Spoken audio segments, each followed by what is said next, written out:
Today is a very auspicious day. Deepavali means the festival of lights. When Supreme Lord Ramachandra came back to Ayodhya from 14 years exile, then they put all the lights and they made a festival of lights for his receival. And there are other Deepavalis also. When Supreme Lord was there in Sutalapuri, in Bali Maharaja's place, there Bali Maharaj also made Deepavali, means you have to light lamps. And there are other Deepavalis also, but generally we think this one of Ayodhya. So it is very auspicious. And in our mat also they will decorate everything with lights, totally everything. Radha Kund behind also, and the temple and temple hall, everything with candles. Generally it has to be with ghee and that, but you need a lot of ghee. But with candles also you can make. And we are hearing Damodar Lila. We came to know that Jashoda could not tie Krishna. Always there was 2 fingers short.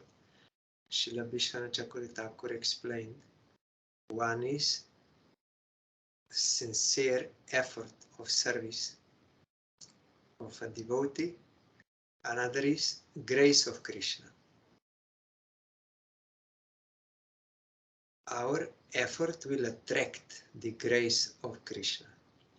Krishna is not gracing like choosing like this, but one who will surrender and will serve him, then Krishna will grace. So when Krishna saw in Mother Jashoda that she is untiringly trying to serve him and she is not ready to give up in spite of these obstacles and everything, so that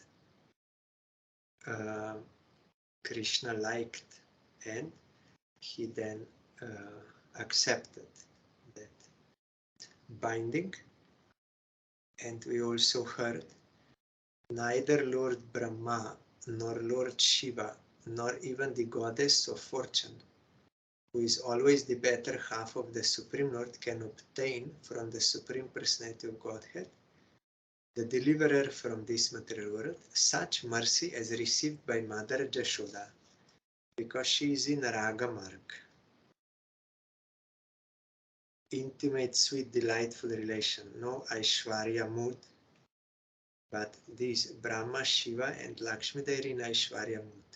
So this of Jashoda is superior. Bhav. And we also heard she is a Nitya Siddha devotee, and she is not Sadhan Siddha. Nitya Siddha, that means part of Swarup Shakti. We are marginal potency Tatashta Shakti. By the grace of Swarup Shakti, we can become Sadhan Siddha. We can become perfected by doing sadhana, and we can get the service of Krishna, but under the guidance or in the shelter of those who are Nitya Siddhas, personal associates. Nayam Sukha po Bhagavan Dehinam Gopika Sutta Gyaninam Chatma Bhutanam Jatha Bhakti Matamiha.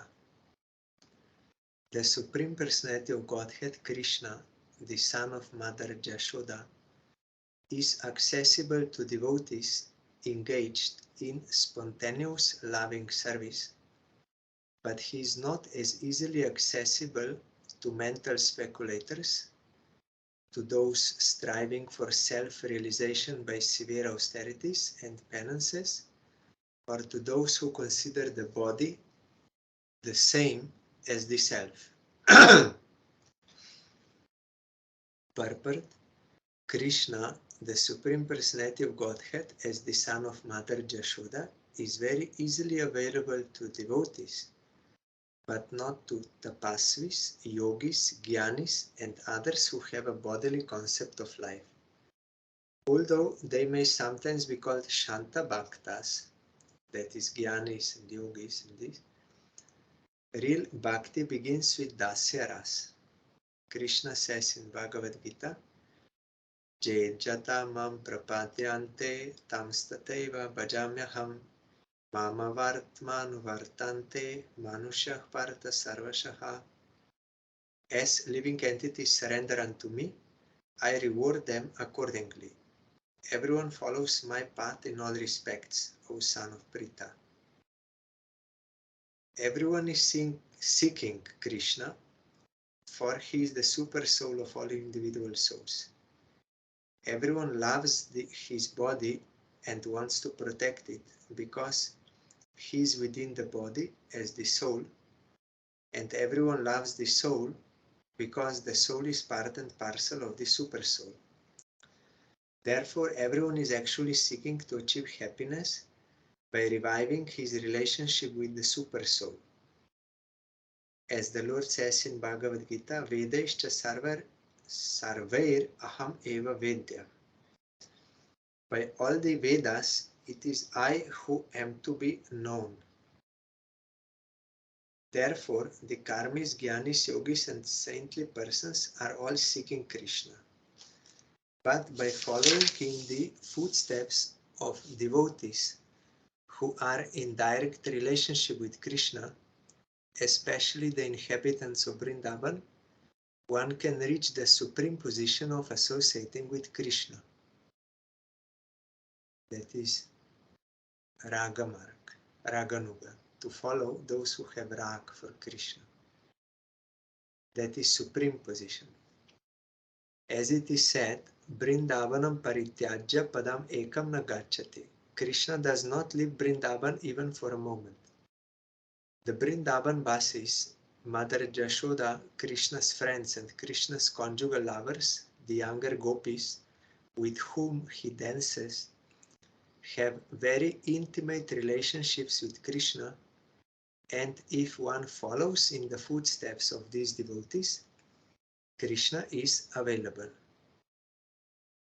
Although the Nitya Siddha expansions of Krishna always remain with Krishna, if those engaged in sadhana siddhi follow in the footsteps of Krishna's Nitya Siddha associates, such sadhana siddhas also can easily attain Krishna without difficulty. Means we are seeking perfection in sadhana. Sadhana is two types. One is Vaidhi, one is Raganuga. When one has to be inspired to serve Krishna by scriptural injunctions, by giving all the reasons why one should do this as a duty, and other are there also. There are four. One is, some are worshipping to avoid suffering. Some are worshipping to improve their material condition. Some are worshipping out of duty, that is Vaidhi, and some are worshipping out of love. So when one purifies his heart by following those, maybe first that one and this one, and then Vaidhi, after Vaidhi is complete,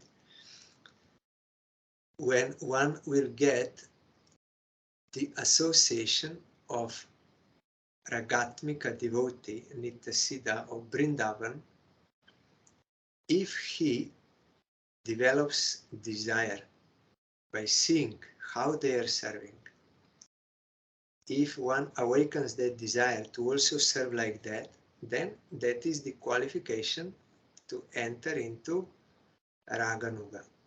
Raganuga means to follow those Ragatmikas in developing that type of vision of Krishna without even reverence, and how to serve him according to necessity in Lila and according to one's rasa, everything. Then that is Raganuga sadhana. When Raganuga sadhana is complete, then one can, in his spiritual body, which he realized, Swarup Siddhi, first he will be born in that universe, material universe, where Krishna is performing his pastime, manifested. There, in association of Nitya Siddhas, he will serve Krishna. And when Krishna will disappear from that universe, then they will enter into Golok, Vrindavan. First, this Vrindavan manifested in the world. But there are those who are attached to bodily concepts of life. Lord Brahma and Lord Shiva, for example, have very prestigious positions, and thus they have the sense of being very exalted Ishwaras, controllers. In other words, because Lord Brahma and Lord Shiva are guna avatars and have exalted positions, they have some small sense of being like Krishna. But the pure devotees who inhabit Vrindavan do not possess any bodily conception. They are fully dedicated to the service of the Lord in sublime affection, prema. Sri Chaitanya Mahaprabhu has therefore recommended prema pumarto mahan. The highest perfection of life is prema, pure love in relationship with Krishna. And Mother Jashoda appears to be the topmost of devotees who have attained this perfection. Krishnastu griha krityeshu vyagrayama tari prabhu adrakshit arjuno purvam guhyako dhanadatmajo. While Mother Jashoda was very busy with household affairs, the Supreme Lord Krishna observed twin trees known as Jamala Arjuna, which in a former millennium had been the demigod sons of Kuvera. Pura Narada Shapena Vrikshatam Prapito Madat Nalakuvar Manigrivo Iti Kyato Shriyanvito. In their former birth, these two sons, known as Nalakuvar, here is Nalakuvar, also some are pronouncing Nalakuver, and Manigriv were extremely opulent and fortunate. But because of pride and false prestige, they did not care about anyone, and thus Narad Muni cursed them to become trees. Like some are saying Goberdan, some are saying Goberdan, some are saying Goberdan, or Raval, the place of appearance of Radharani. Some are saying Ravel, so Nalakuvar or Nalakuver. Both is possible. I'm more used to Nalakuver.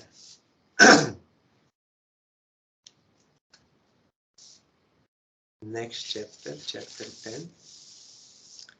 Shri Rajovach. This Damodar Lila happened on Deepavali day. Krishna was churning because all were engaged for preparing this festival. She was churning, and then Krishna stopped her and she was suckling, and he was suckling her breast. Then Jashoda went to take down that milk, and in between Krishna was very angry and he came to break all the pots. Then Mother Jashoda saw him and wanted to discipline him, first by stick, but then she changed. She was afraid that he will run away from the house, then that would be worse than that for Jashoda. So she thought, okay, then I will just tie him so that he will understand that this is not good and that he cannot do further this naughty. And then ultimately she could tie, after many trials, 2 fingers short. So finally she could bind him with her love, prema. Shri Rajovach Khatyatam Bhagavan Etat Tayo Shapasya Karanam Yat Tat Vigarhitam Karma Yena Vadevarshes Tama. King Parikshit inquired from Shukadev Goswami, O great and powerful saint, what was the cause of Nala Kuvers and Manigrives having been cursed by Narad Muni? What did they do that was so abominable that even Narad, the great sage, became angry at them? Kindly describe this to me. Shri Shuka Uvach Rudrasyano charo bhutva Sudripto Danadatmajau Kailo Sapavane Ramye Mandakinyam Madot Kato Varunim Madiram Pitva Madagurnitalochano Stri Janer Anugayadbhish Cheratuh Pushpite Bone.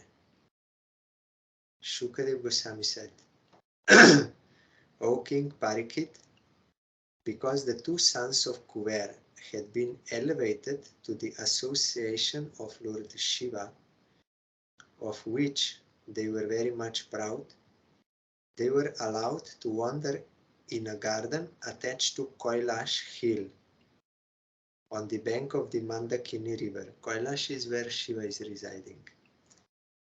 Taking advantage of this, they used to drink a kind of liquor called Varuni.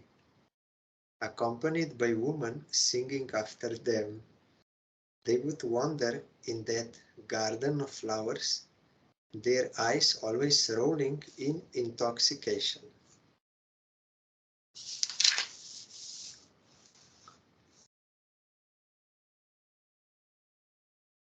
Purport. This verse mentions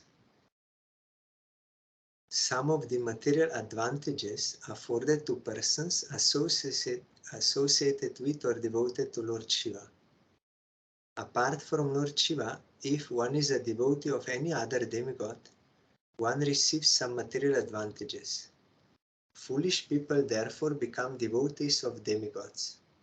This has been pointed out and criticized by Lord Krishna in Bhagavad Gita. Kamais tais tair hrita jnana prapadyante nya devataha. Those who are not devotees of Krishna have a taste for woman, wine, and so forth, and therefore they have been described as hrita jnana, bereft of sense. So such people, they will worship demigods. The Krishna consciousness movement can very easily point out such foolish persons, for they have been indicated in Bhagavad Gita, where Lord Krishna says, Namam dushkriti nomura prapadyante naradama maya pahrita jnana asuram bhavam ashrita. Those miscreants who are grossly foolish, lowest among mankind, whose knowledge is stolen by illusion, and who partake of the atheistic nature of demons, do not surrender unto me.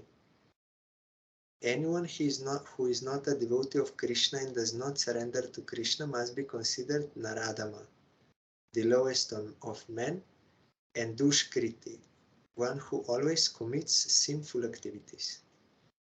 Thus, there is no difficulty in finding out who is a 3rd class or 4th class man, for one's position can be understood simply by this crucial test.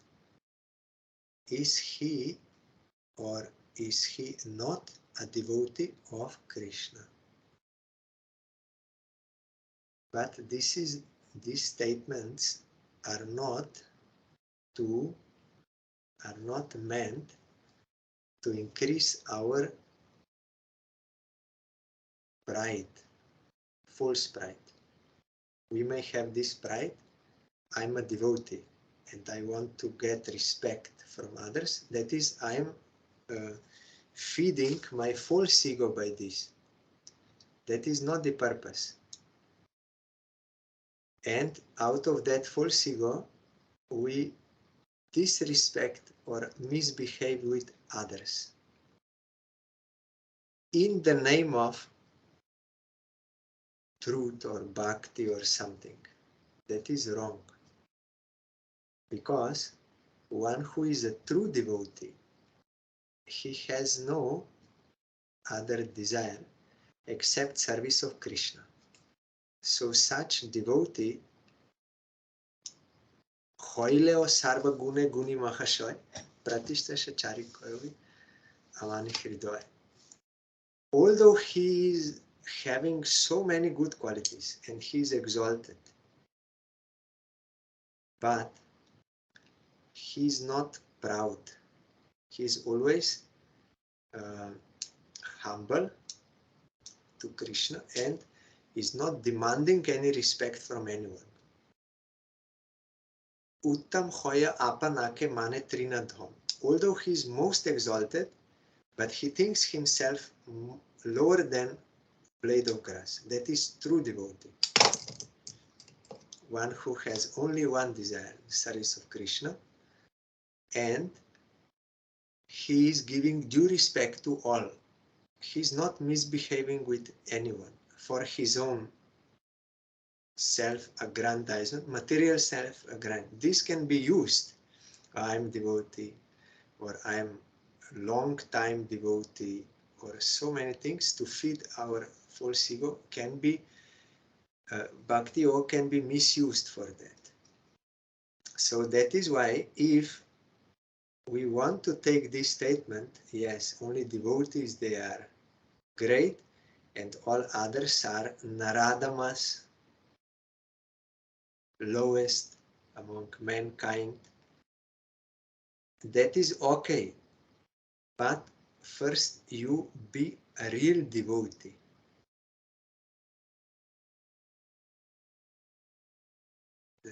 Only that desire. No desire for getting respect and giving due respect. Those who are real devotees, they are giving due respect to Naradamas also. And to Dushkriti, to all they are giving due respect because they observe, they see Krishna in their heart. They do not agree with their activities or support, but that does not mean that they are not respecting the person and that they are misbehaving or exploiting others for false ego aggrandizement in the name of bhakti. That is very dangerous. It is very difficult to detect. And if one does not detect this, then he is unable to remove that. So we need association of real devotees, advanced devotees. Then in their association, we will be able to see that I'm watering that weed which is growing by Bhakti Lata, that creeper. I'm watering that name and fame in the name of Bhakti. Doing everything, practice and dancing for name and fame and so many things, doing all to feed my false ego. And I will justify it. No, it is in scripture. They are Naradamas. And we are devotees. That is false ego. If it is for getting worldly name and fame.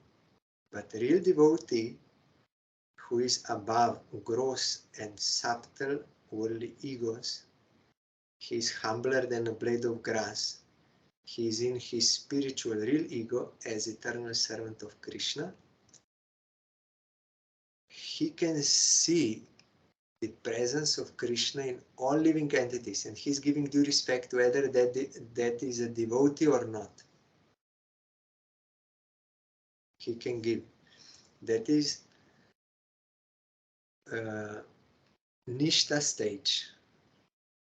I did not reach that stage. That is a very high stage. If one can have no desire for getting respect, and he can be like a tree. Someone will cut the tree, but tree will not protest. But I am protesting in such a way that I will give double.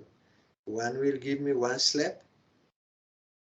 I will, in return, I will give 2 slaps or 4 slaps due to false ego. But tree does not protest, and he does not exploit anyone, and he serves others with whatever he has and tolerates all this. So that is very exalted stage, Nishta, because this desire for getting respect is very strong, and also we are justifying it in so many ways. Ultimately, in the name of Bhakti Yoga, in the name of service of Krishna, all these we are justifying, feeding that. So there is no other way except causeless mercy of real devotees who have crossed over this. They can help us cross over.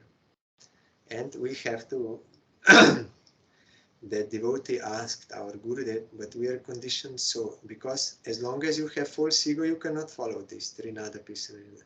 Then someone asked, yeah, we are conditioned so what we should do? Then Guru said, you have to try again and again.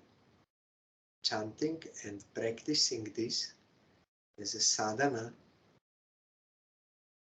and those who are sincerely trying, Krishna will come at their back. Sadhus, Guru, they will come, they will help. But if we don't try, then we cannot get that. And I told some days back how our Gurudev was trying to solve that mathematical equation, and finally he did. But those who were playing football, they could not understand about this, what kind of solution he got. He got because he was trying. And one day he could not find solution and did not want to ask teacher. So after 3 days, then finally ashamed and humble, he went to his teacher and showed him his papers. I'm trying, but I don't know how to solve this. Then teacher only hinted him one small thing. You see here, this. Then Gurudev immediately understood, oh yes. But if he would not try, then it is not possible to understand. That teacher cannot, our Gurudev told, I cannot give you my brain. I cannot push my brain into you. You will have to practice and realize. Especially these are transcendental matters. How you will attain without revelation. And for that revelation you have to try. And Gurudev also gave one example. There was one small bird, and she laid down her eggs on the beach of sea, as always. That is the system for them. But ocean, due to high tide or something, he took away those eggs into the sea. Then that small bird became very disturbed and sad, and he said to sea, why you took all my eggs? I didn't do anything wrong. Why you took? You give back my eggs. I didn't do any fault. Why you took? But sea is also there. Varun, sea God. He did not give any reply like neglecting. And repeatedly she was praying, that bird, small bird, you please give back my eggs. Then when she did not agree, then that bird made a resolution, determination, decision. Okay, then I will dry you up and I will get my eggs. So she went to the sea, and with that very small beak, she took some water and went to that beach and threw there water. And again she went to take water and there and threw, like this, doing. How small is that bird and how big is the ocean? But she decided, because I did not do anything wrong and he's not giving me, so I will try. So she was doing and not giving up. And other animals and other birds, they start to ridicule her. What you are doing? It is impossible. You see how big you are and how big is the ocean. It is impossible that you can dry him. But she did not listen to anyone. She was determined. I did nothing wrong. So she was doing. Then ultimately, someone told to Garuda, there is one from your family, bird, means your species, and she is making bad name of your bird species because she's so foolish. She is trying to dry the ocean with her small that big, so everyone will laugh at your species. You are so stupid.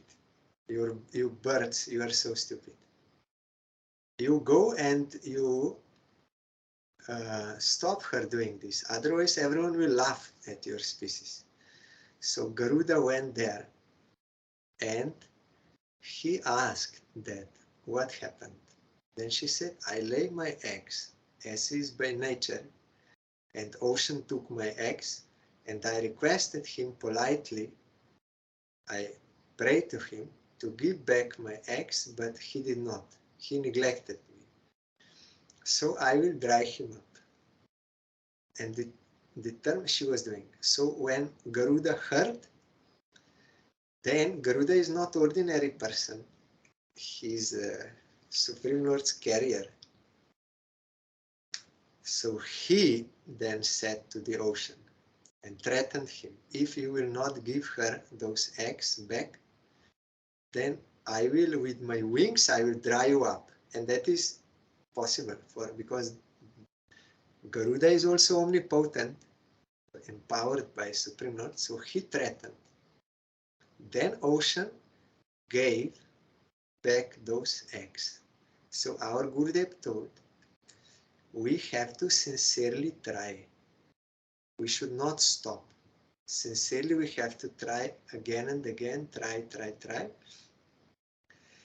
If we sincerely try, then Krishna, who is omnipotent, and real devotees, Guru and all, they will come at our back. They will help us. And we can get that which is otherwise impossible. But we have to give ours, from our side, we have to give that effort, what is our duty. Then they will grace us. So what is otherwise impossible, it is possible by their grace, but we have to attract their grace. So this is also one example how it was impossible, but it became possible because she was sincerely doing her effort. Like we hear Yashoda was doing, so Krishna became attracted. So we should not use bhakti like we are saying, I am bhakta. Or sometimes we are saying, I am Rupanuga. or I belong to Mahaprabhu for the sake of high position. But we are not accepting the teaching of Rupa Goswami, not practicing. I am saying I am Rupanuga. Why? To get respect, but not doing. And not doing what Mahaprabhu said. What is Rupa Goswami's teaching? We are hearing in Upadeshamrita. Vacho Vega Manasa Krodha, all this. Atyahara Prayasascha. We don't try to give this up. And to be enthusiastic and with firm faith doing this. Only we like to say, I am Rupanuga, so that I am highest. Or Mahaprabhu, or I am initiated by such Guru. That world famous Guru, I'm initiated by him. We are using Guru for our name and fame. But we cannot get any real benefit by that. Only we will ruin ourselves. We have to accept the teaching of Guru or Rupa Goswami. Then that is for the service of Krishna. When we will do service of Krishna, that is a real benefit. Not these worldly things. So those who are real devotees, they are giving due respect to Naradama. Because to all they are giving due respect in relation to Krishna. Naradama. Or to those karmis, or like this we are saying. So we cannot advance to actual devotion because we want some other things.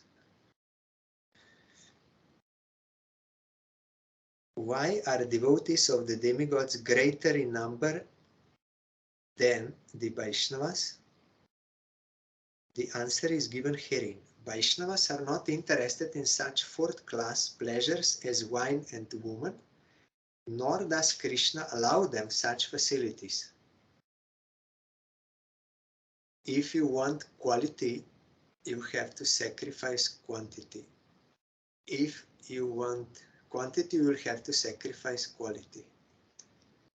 But by increasing quantity, what benefit you will get? So many characterless persons cannot do good to themselves nor to others. But one character person can do good to innumerable other persons. Like one scientist, doctor, he invented one medicine, one scientist, but that medicine helps so many people. So if I become a real devotee, pure devotee, realized, like Vyasadeva, he saw everything in Samadhi and he understood, oh, this is the point. So then he is fully engaged in the service of Krishna, then he can inspire others also. He has that medicine. He can, because he is fully devoted, he can inspire and can give guidance for that medicine. But if someone does not have himself, then what he will help others?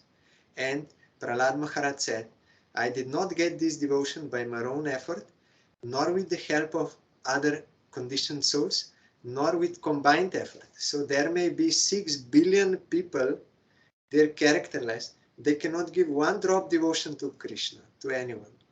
But one person can give to so many. One awakened person can awake so many sleeping souls.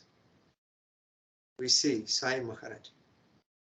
He was waking up so many because he's awakened. But I cannot do. Why? Because I'm not awakened. I'm not accepting myself. I'm only speaking, but not practicing, not realizing. So awakened soul can awake.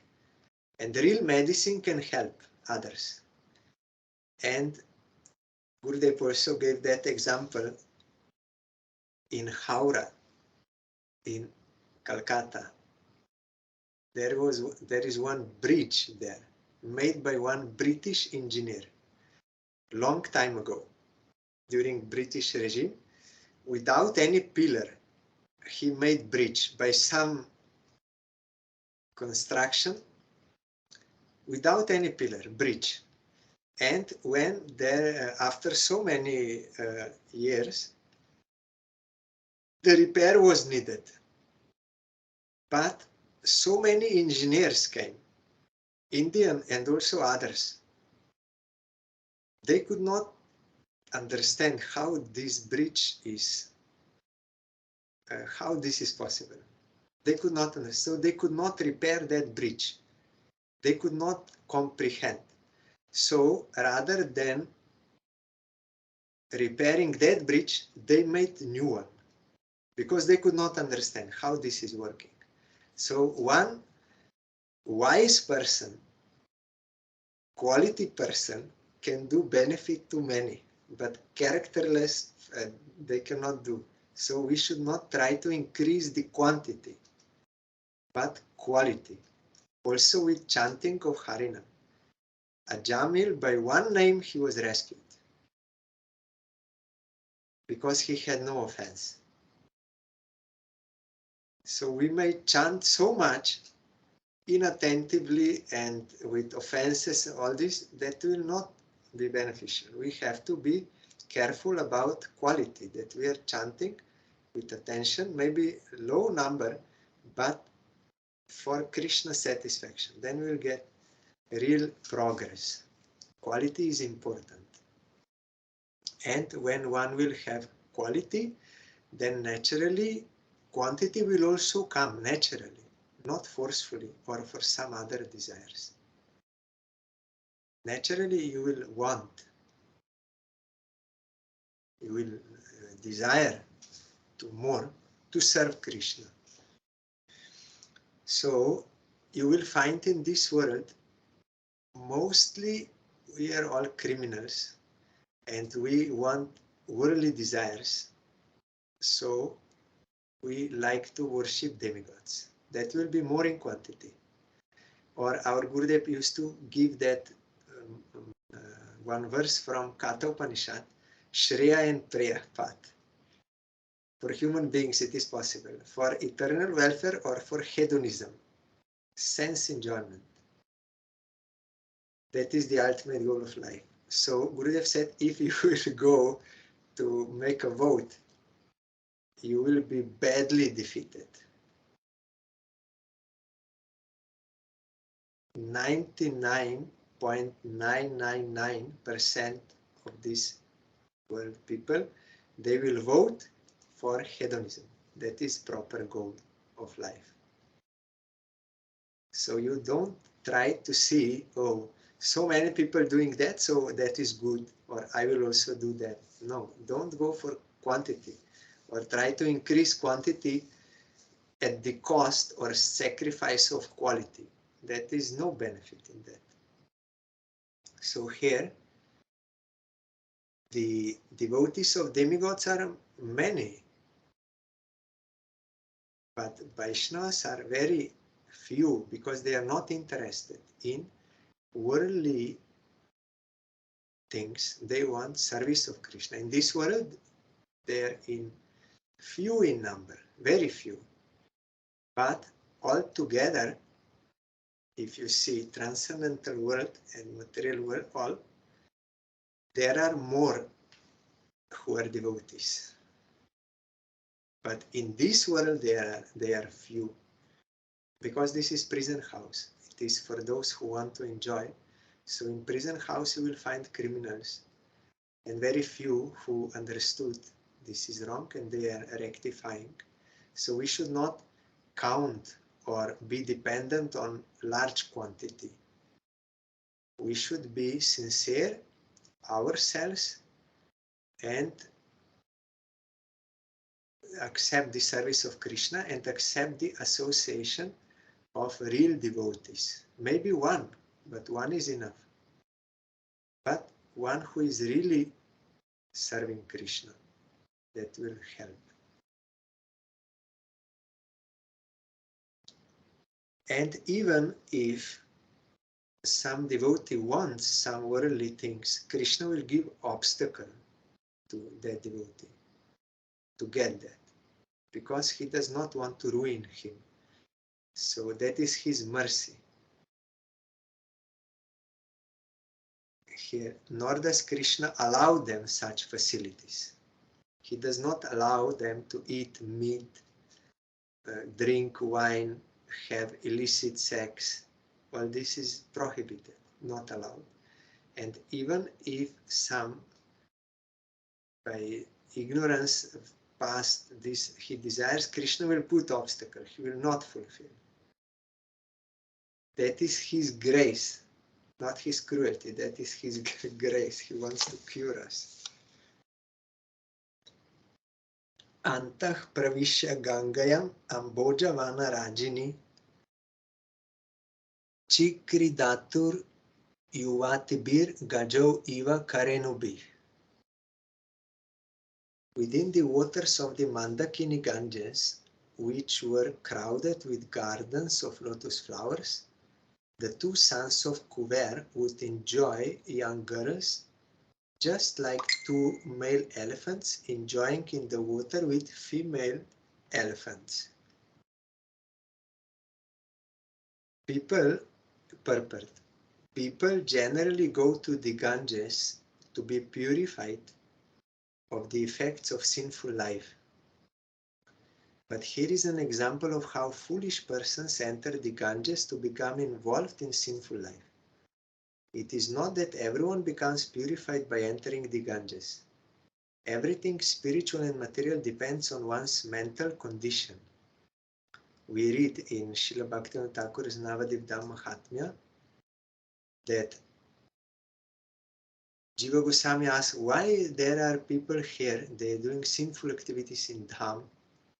Then Bhaktivinoda Thakur told they are actually not in Dham. They could not enter into Dham. Dham is transcendental. Only with those who have service attitude they can enter into real Dham. But those who have other desires, they will be on top where some Maya covering is there. So they are doing those things. So like that, with Ganga also, they went to Ganga, but for what purpose? To enjoy. So that is not good. And in Dham, if you do sinful activities, that is Dham aparat. And our Gurudev also gave that example. Mere proximity to a sadhu does not mean sadhu sangha. We are always told sadhu sangha, sarva shastra. You have to take sadhu sangha. But this does not mean only physical nearness. You may see there are some bugs or lice. They are very close to the sadhu, in his body, in head, in body. But why? To suck his blood. They are not thinking about Krishna. Sadhu is thinking how to serve Krishna all the time, and they are thinking how to suck his blood. So, nearness to sadhu does not mean sadhu sangha. Sadhu sangha means to follow that thought of sadhu. With submission, we have to receive that. What is his chitta vritti? What is his heart tendency to serve Krishna? That we have to follow. That is sadhu sangha. And this we can do even very far away. Sadhu is in India and we are in America, but from America you can have sadhu sangha by following that thought of that sadhu, following his instructions for the service of Krishna. That will be sadhu sangha. But if I go near only to exploit him, to get some material facilities, oh very nice prasad, this, so then that is not sadhu sangha. We cannot enjoy actually sadhu. So here we see they went to Ganga to enjoy.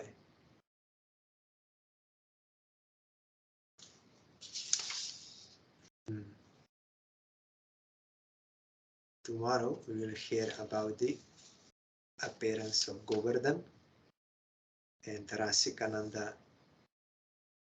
Prabhu. So after, if there will be some more time, we will continue this. Now, by some good fortune, Narad Goswami will come there. That is good fortune.